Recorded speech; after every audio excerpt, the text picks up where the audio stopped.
Hello, class.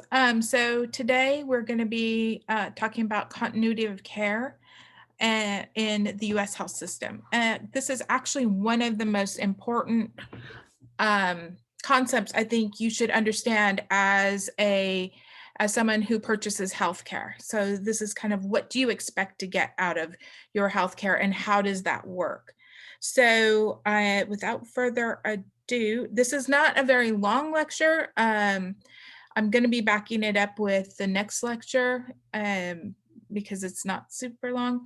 And I want to I'm going to try to get everything up pretty quickly in the next couple of weeks so that you can kind of time your classes a little bit because we're getting to spring break and I feel like, maybe if some of you may want to catch up or go further ahead, I'll, I was one of those, so I totally understand that.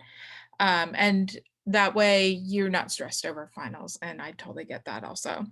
So hang on just one second, make sure I'm recording. I believe I'm recording.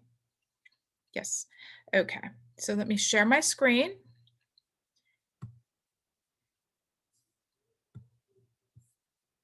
Okay, and there are a couple of videos in here that I will be showing from YouTube as well. Because you knew I do that all the time. I'm gonna get rid of me. And we're gonna talk about this. So last lecture, come on, we were talking about how you know if your doctor is a good agent for you. And this is a concept that you need to really understand, that your doctor is your agent. So they should be, and a good agent keeps your needs in mind. So, but you have to understand what you want out of your doctor as well. So what do you care about when you see the doctor? So I have a doctor that I love to death. She's awesome. She's not in the best part of town. She bought a old, I think, apartment building, and she rents out the top to low income people, and her office actually, to be perfectly honest, kind of looks third worldish. But she's amazing and I love her, and I love her because she cares so much about the community that she goes that extra mile, and that's important to me. That might not be important to everybody. I know a lot of people might go into her office and be like, this is not the doctor I want, but these are the things that are important to me. I like that I can sit down and talk to her about anything. I'm comfortable with her, and I think that she's always a good agent for me. So you have to think about what's important for you when you're choosing your doctor as well. And this is important because this is the person that you're going to talk about, probably about some of the most embarrassing things that could possibly come up. You're going to talk to them about things that you would never talk to your mom about or to your significant other about. This is your doctor. You have to you have to trust that they're always going to have you in mind. So let's go ahead. So this is gonna leads us into what we can expect. So I'm gonna stop sharing this and go into this little video, maybe. Okay, and I have it up, so it shouldn't take as long as it usually does. This is the one.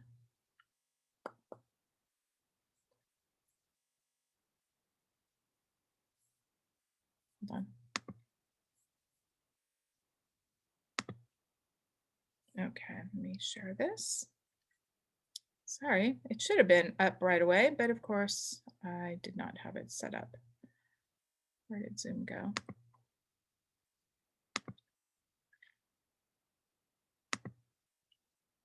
You would think by now I would have this completely figured out. Okay. Let's put this down.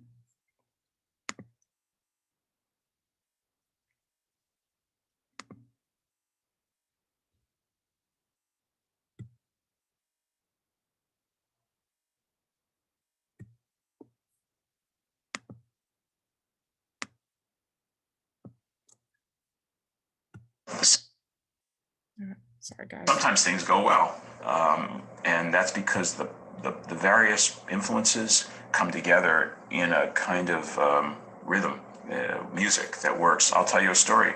I'm gonna backtrack this because I think you missed part of it. Okay.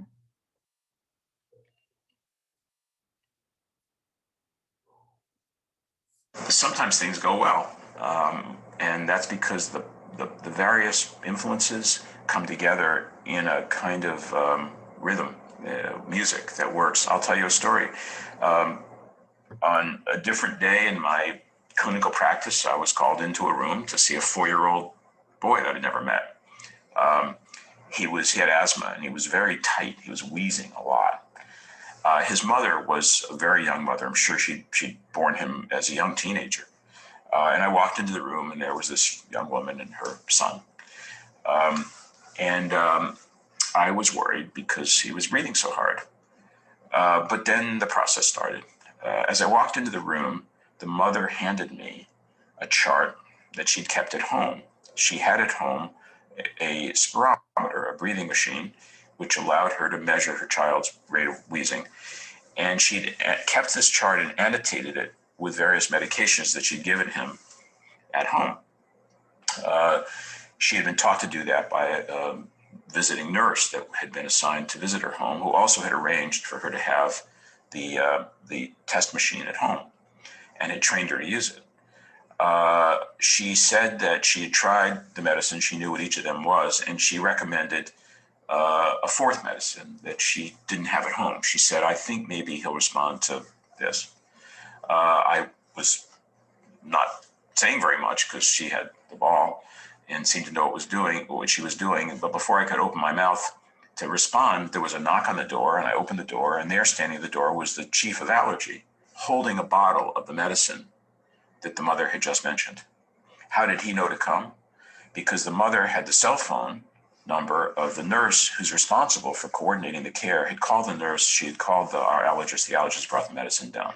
I was feeling pretty irrelevant. We put the medicine into the nebulizer machine.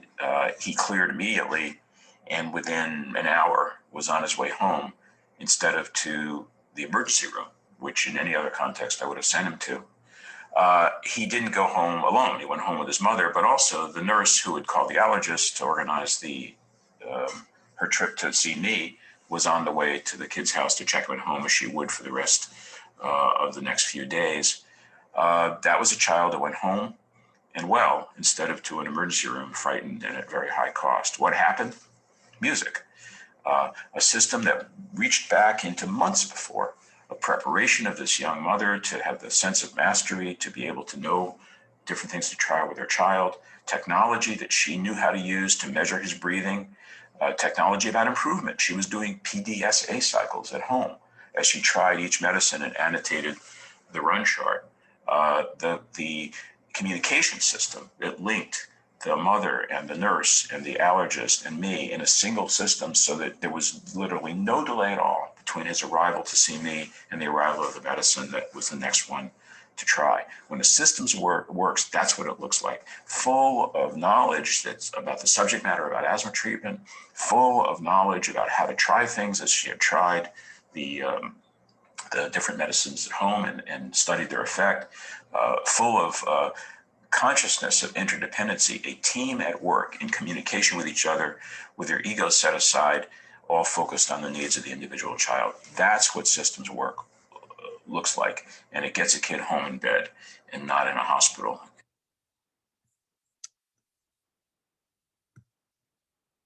So of course he really touched on one of the major issues with this is that everybody was working together and everyone was listening to each other, and we don't always get that from our doctors, unfortunately. And I think that is something that you need to make sure that you have that rapport with your doctor or your child's doctor or any other family member's doctor, that they are listening to you, and you're comfortable bringing that up. That mother was comfortable saying, I think we need to try this medicine. and that doctor listened to her. These are things we don't always get, but this is the perfect, like you said, orchestra, the perfect music when everybody's working together. Unfortunately, in the United States, it's can go either way. We don't get that a lot. But I think it is happening more and more. And this is something that you guys will need to demand from your doctors, as well as with some of you, when you become doctors, need to understand that as well. So let's go back to the slides. Where are my slides?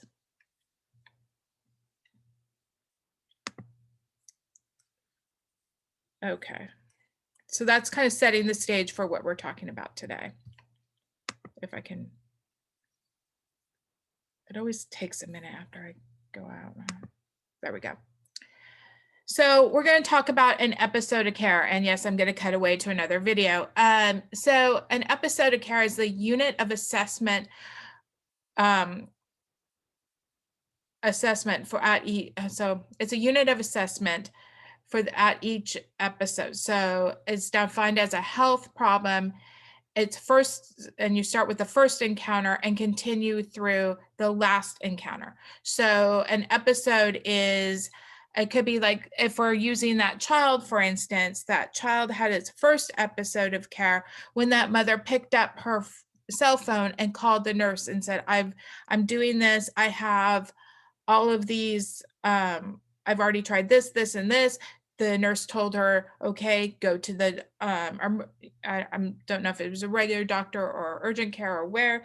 And then, so and that episode of care is continuing. So then that next step is her with the other doctor, then that interaction for her to get the new drug, and then her leaving, but then her episode is continuing on at home because the nurse is doing those follow-ups until this acute episode is over. Of course, her child has an ongoing asthma issue that may continue on and may include other episodes, but for this, for that, we're just going to use this short episode of care. It could also be something like, like this weekend, I had a sinus infection, and I thought I could do it, myself. So, but I finally realized that the migraines weren't going away. I called my doctor, set up an appointment, but I couldn't take it anymore. I actually ended up calling my doctor, then getting a urgent care online appointment with her. She called in medication, antibiotics. I'm continuing to take my antibiotics. I will then have an appointment with her tomorrow, just to double check. And then my episode of care for this sinus infection is hopefully over, because I think I'm pretty much done with it. So we're going to stop sharing, and this is going to go over, hopefully explain episodes of care for you a little bit better too. Okay. Hold on, let me share this before it. Oh, stop. Hold on. Why is this not very loud? Pause. If you have a complicated... Okay. Share.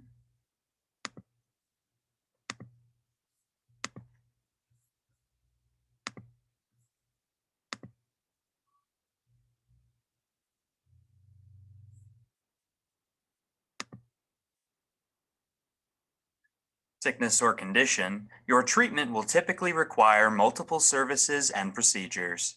That bundle of services and procedures is commonly called an episode of care. An episode of care runs from the time your symptoms start until all your treatments end. If you have a chronic condition that doesn't really end, like diabetes, your episode captures a typical year's worth of services for that condition. These services can add up, So our cost estimator tool shows you how much you might pay for your whole episode of care. Usually, your healthcare providers, such as doctors and hospitals, send separate bills for each service. You will usually see these charges listed as professional fees for the services you got and facility fees for where you got them.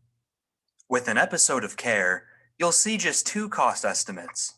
The first shows how much you'll have to pay if your healthcare professional or facility isn't part of your health plan or is out of network. It also shows how much you'll have to pay if you are uninsured. The second is called the in-network price. That shows how much plans Oh no. in your area usually pay providers who are part of their plan or in-network. But even if you have a health plan and stay in your network, your plan might not pay that whole cost. First, most plans have a deductible, or a set amount you have to pay each year before they start paying for your care. If you haven't paid your deductible, you'll have to pay the in-network amount. After you've met your deductible, you may still have copays or coinsurance. Copays are a set amount for a service, like $20 for a doctor's visit. Coinsurance is a percentage of the service, like 15% of the in-network price. You can also see each category of service that makes up your episode of care. For instance, if you have a heart problem, you may need an EKG and surgery. The services you'll need are separated into categories, such as anesthesia, doctor's visits, lab tests, and the surgery itself. You can also customize some estimates based on your specific situation to get the best result. For example, in the case of a heart surgery, you can choose between 3 different types. Each episode has a different cost. Keep in mind that this is just an estimate based on our data and the kinds of care patients typically get. Every patient is different, so your own care and costs might be different too. So of course I wasn't gonna let you get away from insurance. Hold on. Go ahead and get rid of this one.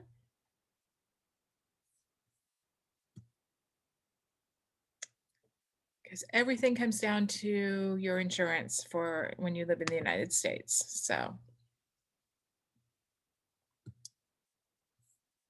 Okay. Okay, so I hope that kind of cleared that up and this gives you an idea of how you're actually billed as well when you get, because you'll get those, your insurance usually will send you kind of a breakdown, but often it's not very well, it's not very clear all the time. And he was talking about that out of, you're out of, oh gosh, out of system, out of, I'm going blank. Your out of network costs. And those you have to be really careful about because sometimes you don't even know that a doctor coming in at a time that you're getting care is out of your network. And it can be very, very tricky, especially if you go in through an emergency room or something like that. And and unfortunately, you're not feeling well, of course, and you're not going to ask questions. And so this whole thing can be super tricky, but always you should have a preferred hospital, and you need to try to always go to that preferred hospital to save your money, but it doesn't always work. Okay, come on. Come on. There it is. Okay. So just some examples of episodes of care. A girl has has appendicitis. This is an acute care need. So her episode may start with calling the ambulance, having the ambulance pick her up. So it's going to start when that ambulance picks her up, takes her to the hospital. She goes into admitting. She then gets sees an ER doctor. It's acute, so she has to go into immediately into surgery. So she goes to surgery. She's then in the hospital, and then everything happened. She has her surgery. She stays in the hospital for a while. Then she gets sent home. But she's sent home with and being told that she needs to come back in a couple of days for another visit. So that episode of care does not stop until she's actually released and does not have to come back for any other visits due to that appendicitis, right? So a man gets hit by a bus, breaks his leg. This, of course, is acute care as well. Same thing with the ambulance, go to ER, gets his leg fixed. Then he needs to, he leaves, but then he needs to go to rehab. And so his episode of care doesn't stop until the rehabilitation is over. So a going to learning new exercises, getting strong on that leg, all that can take months down the road, right? So then you have a woman with diabetes, but it's under care and she's in a chronic care. And so this is where those episodes of care last for a year. And so everything that she needs to take care of that diabetes is under that episode of care. So when she gets her meds, when she goes to her doctor, when she goes to the nutritionist, all of that is under that episode of care.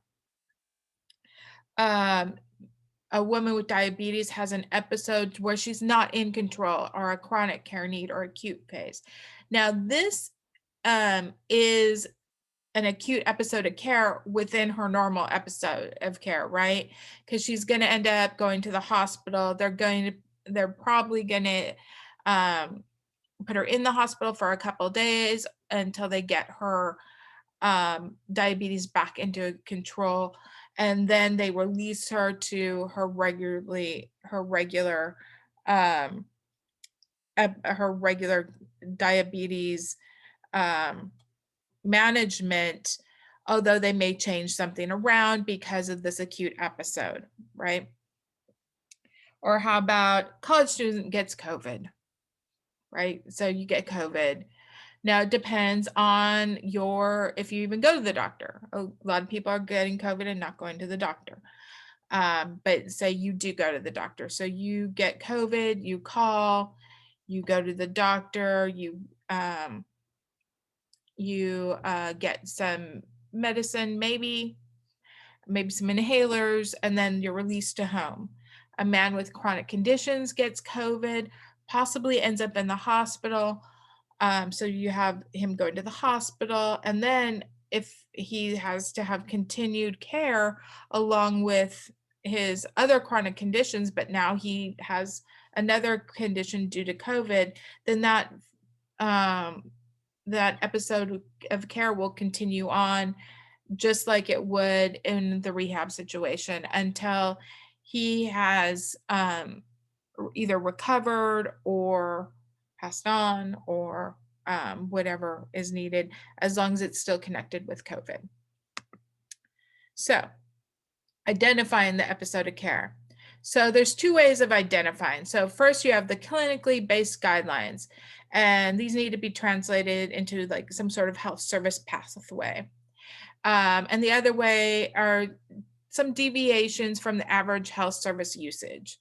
So, and this is basically how it identifies how people are treated. So usually what happens is someone will come in and your clinician, your doctor will basically try to use the guidelines and try to translate them first into a health service pathway. If those aren't working, that's when you see more deviations from the average health service usage. So what happens in this? So what should happen? And that's in the guidelines. So all doctors have the guidelines, and they're based on it is actually a book that they go to find out what has been done in the past for whatever. If it's something unusual, they usually know what the guidelines are. So, and then there's what actually happens, and this is their actual care. So a lot of times, even though it's in the guidelines, doctors, especially if they know the patient, may deviate from the guidelines because they know that maybe the guidelines say that you need this medication, but the doctor knows with this person that medication doesn't work. And that could be a good thing. Or the doctor is very busy, doesn't have time to go through that, and gives them something else or some other type of care. And the difference between what should happen and what does happen is that is a quality, considered a quality gap. And that quality gap can be good or bad, depending. Often we think of it as bad, but it can be good too. So the reasons are for the difference could just be the access to necessary services. So someone falls, they're elderly, they're in a rural area. They really, in the guidelines, it says they need an MRI, but there's no MRI available. So they're not going to get that MRI, right? It could also depend on the resources. And you see this a lot in very urban and very rural, not as much in urban, but in rural areas, they don't have an MRI machine. They don't have the high tech that they do in cities and more urban areas. So you're not going to get that service. Or you're not going to get it right away. They're going to maybe tell you, you need to go to the nearest big city, which could be hours away, or in order to get that done, or you're just not going to get it done in the amount of time that the guidelines state, right? And then, of course, there's quality of service delivery. Um, you could be in an urban area, or even in Merced, where there's just not enough doctors. So often doctors are rushed. Maybe they missed something, or you're in a rural area, you have one doctor, but that doctor has plenty of time and gives you great delivery, but you don't have the resources. It's all a trade-off, and it could go either way. So just to talk about this a little bit. So what would be the difference? And this is actually in a homework. So I'm not gonna go deeply into it. I want you to think about it. So Tom Brady injures his ankle during practice. What would his episode of care be? So taking into consideration that first he's probably in an area where he has a lot of services available. He's got the resources, he has services available. So what would his episode of care be? He also has all the financial resources he could throw at this. This is his ankle. It's part of his job. And then I want you to think about an elderly woman in rural California, same injury. What would her episode of care be?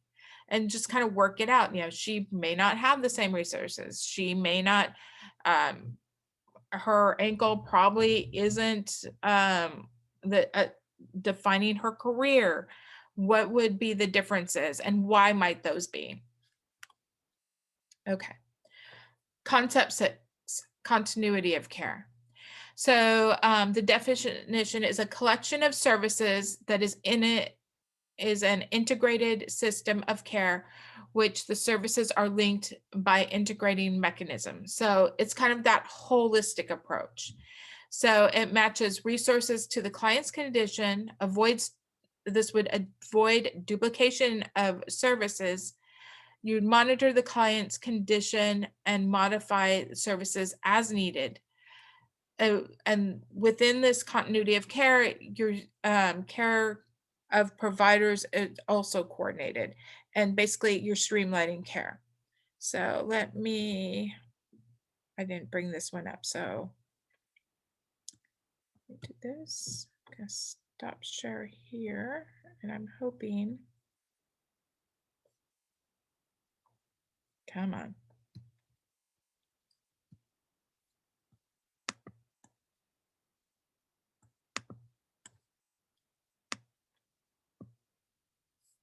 Shoot.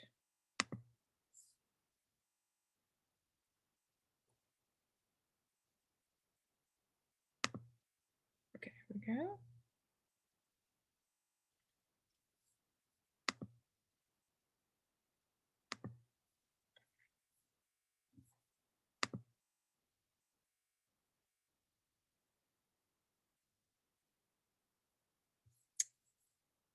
Hold on just a second.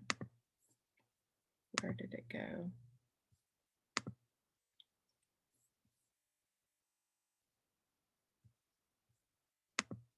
Hold on, I lost it. Hang on just a second, guys. Sorry.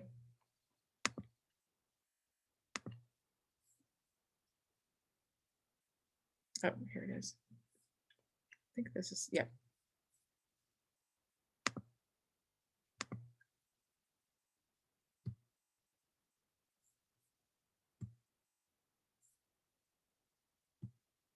Hope this is the right one. I think so.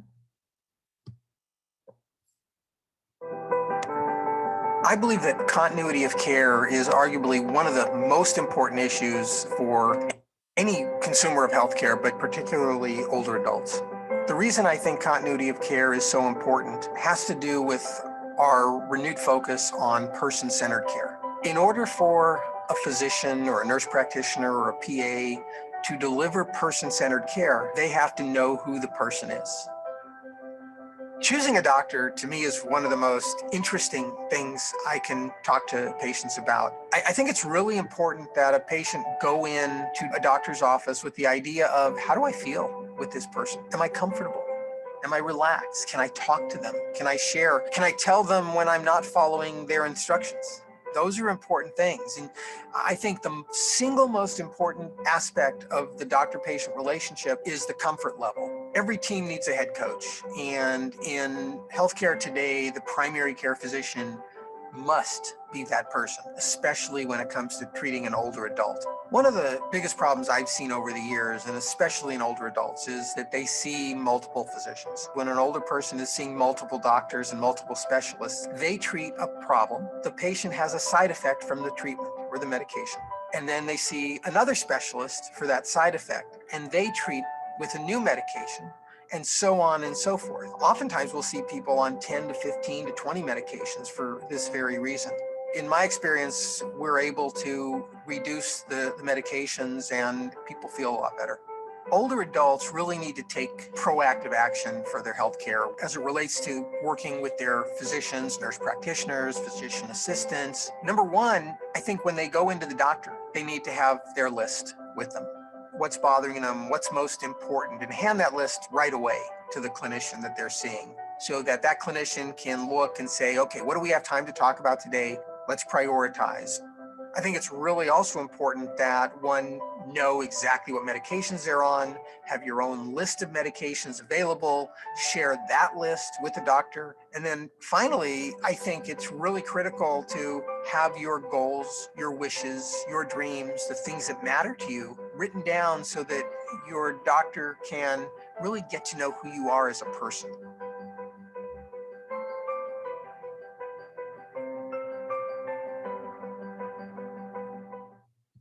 So I really like, it's just a short little blurb, but it gets to what we were talking about earlier, really understanding what you want from your doctor and knowing, getting to know your doctor and working as a team. And that's really what continuity of care is about. So let me get back to this.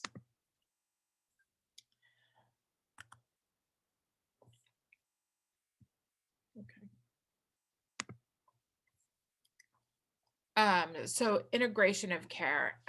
So integrated health services are services that are managed and delivered so that people receive a continuum of health promotion, disease prevention, diagnosis, treatment, disease management, rehabilitation, and palliative care services, coordinated across different levels and sites of care within and beyond the health sector, according to their needs throughout the course of their life. Integrating integration is a coherent set of methods and models on funding, administration, organizational, service delivery, and clinical levels designed to create connectivity, alignment, and collaboration within and between the cure and the care sectors. The goal of these methods and models is to enhance the quality of care and quality of life, consumer satisfaction, system efficiency for people by cutting across multiple services and providers and settings, where the result of such a multi-pronged effort to promote integration leads to the benefits for people, and the outcome can be called an integrated care. Perspective of the patient, it's from the perspective of the patient, it's person-centered coordinated care. And this is just a quote, I can plan my care with people who work together to understand me. My carers allow me to control and bring together services that achieve outcomes that are important to me. And this is the type of care that we want everyone to have. And so, what does the perfect health system look like? What are the right types of services that are provided? Who are the right people that at a high quality? We want this, we don't want the gap to be negative. We want the gap to be positive, right? We want that quality of healthcare to be not a negative gap, but like an overflowing balloon gap, right? In a way that is appropriate to the community and to the person, of course, so that there are no significant gaps, negative gaps in their healthcare. So this is what our healthcare system actually looks like, right? I mean, it's everywhere. So we've got schools and neighborhood organizations, civic groups working in there, nonprofits, public health, of course, in the center, drug treatment, law enforcement, tribal health, employers. I mean, it's everywhere. And it's this crazy web. And this is all our health system, but we want them all working together. And of course, that's really hard, right? So what is that pathway of care? So you want it to be centered, of course, on the individual. It's not always that way. So you have the individual here, and they're working directly with primary care providers, right? But then they also are working with their secondary care providers. But what we want is all of these people working together behind the scenes, helping that one individual. And that's not really shown here. So each party should, so for the individuals, they should be working on prevention, understand availability of services, what is the appropriate service they should be using, and they need to adhere to that, what the advice is, right? A funder, and basically that's your insurance company, and they purchase the appropriate services or allow those services to be purchased, and they pay an appropriate amount for each service. Your primary care provider should know how to treat you, understand the patient's history, know what other providers are doing for you as well, and when to refer to secondary care. Secondary care, they should know whatever it is that they've been called in to treat, how to treat that. They should also understand the patient's history and what has already been done by the primary care doctor, so they're not duplicating services. So the two problems in the system: how to get individual providers to keep up to date. Now, this has been a big problem across the board, but really in our communities, right? They're not always up to date on the latest and greatest thing, or the latest technologies. And it doesn't even have to be technology, it can be anything, right? They should work in multidisciplinary teams, or at least understand, like, if you come in with something that they can't necessarily help you with, like, who is it that they can get you to that is that will take care of you and take very good care of you. And they need to have good information systems, etc. Then, of course, how to get different providers to share information. That's a huge issue in the US system. They really don't like to share information back and forth. It's hard to even get the hospital to send your record, if you end up in the hospital, to get them to send records back to your doctor, and vice versa. Our system is crazy. And then, of course, getting them to coordinate care back and forth is always an issue. Or even just calling it integrated care is interesting. So, methods of integration. So, of course, everything should start with the clinical guidelines. So, development of and most things we have clinical guidelines for. And then, of course, the promotion of those guidelines.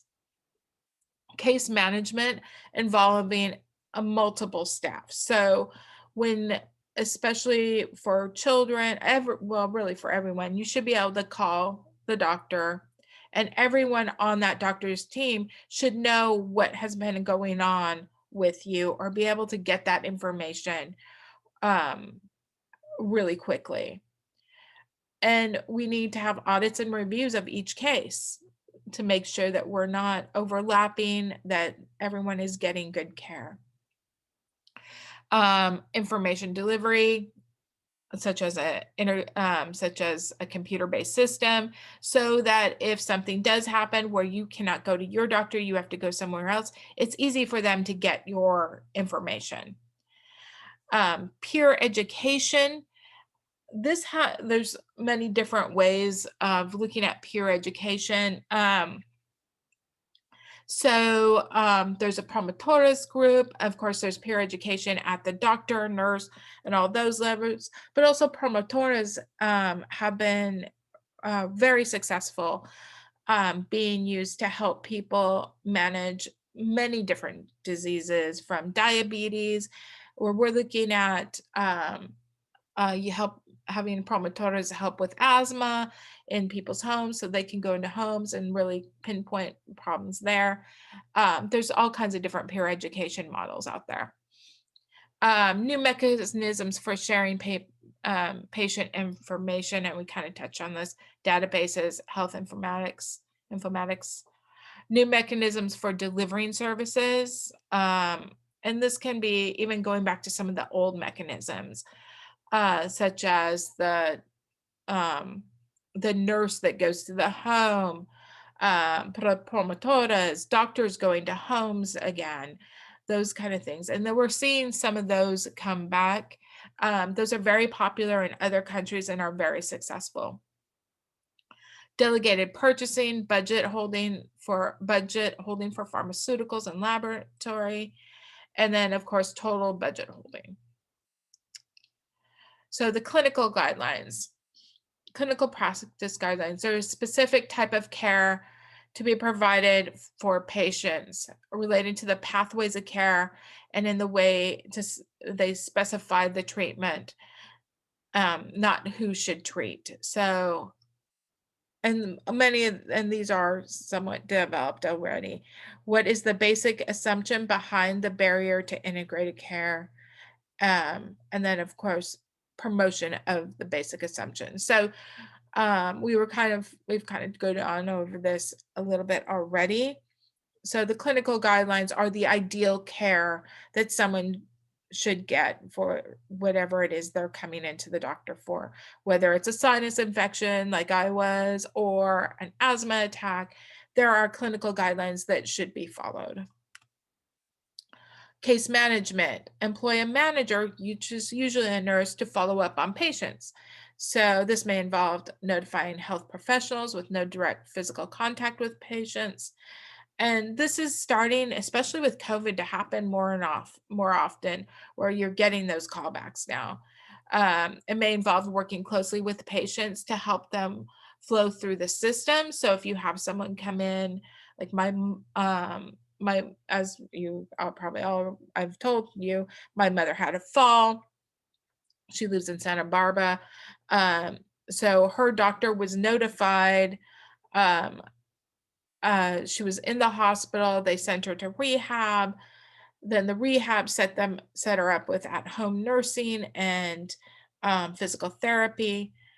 And we're gonna get her some memory care because she has she's older and also has a concussion. So trying to figure out what's going on there. And of course, she's getting follow-ups now from her doctor and his nurse. So they actually have a pretty good integrated system. Of course, she also lives in Santa Barbara where resources are not are available.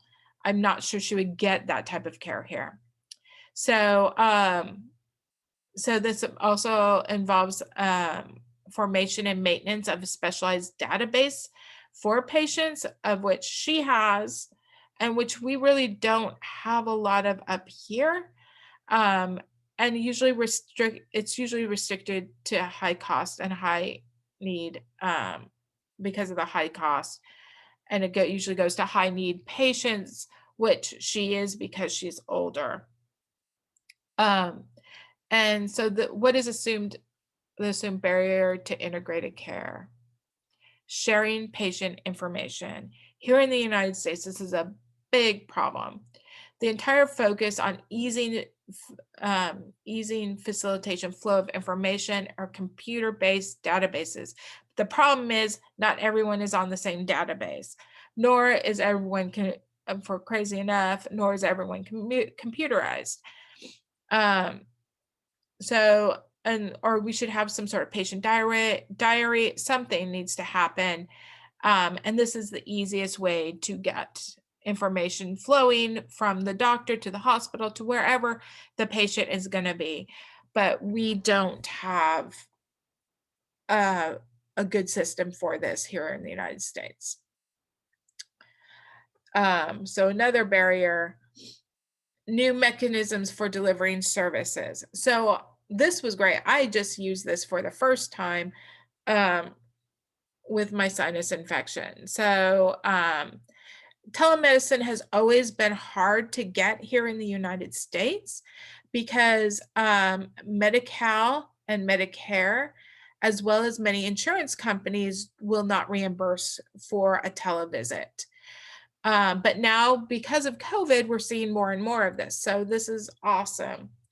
It seeks to deliver new services to provide excellent service in a different way. And it often involves funder funding for that new type of care. So paying GPs to deliver palliative care is another issue. So end of life care. And then, of course, we just talked about telemedicine. So delegated purchasing. So this is something in Medicare. So Medicare purchase specific services from providers. But on the other side, there's no responsibility being passed. So for fee for service. So we'll just go down the side. Medicare also contracts with providers to meet specific criteria. Medicare contracts with, so Medicare also allows providers to determine how much to meet that criteria. So 95% of immunization is their goal. So Medicare wants 95% of all people on Medicare to be immunized. But they don't care how the doctors do that or how the providers get that 95%, but they want that. Medicare will contract with one group to purchase services from another. So Medicare remains financially responsible, but allows other groups to purchase. So an example of this, they give Golden Valley and Merced a budget for primary care for diabetes patients, but then with that funding, Golden Valley then contracted with, when I was the nutrition advisor for Stanislaus and Merced counties, they then contracted with me for my staff to provide that the nutrition education within their diabetes prevention program. So they were able to flow through Medicare money to us to provide that service for them. So Medicare transfers purchasing responsibility to other organization. So all purchasing responsibility is in like in Merced goes through Alliance Health. I think it's Alliance Health Management. There's another one in Stanislaus, but that way, I mean, even though it's Medicare's money, all the purchasing responsibility is given to Alliance and they negotiate for them. And that is the end of this lecture. So, whoops. Okay, so that is it for this. I'm going to upload this and then the assignment. I know I'm kind of uploading this a little late, so I will give an extra day to get your assignment in. It's not a hard one, but just so that you have a little bit extra time. So enjoy the rest of your day and I will see you soon.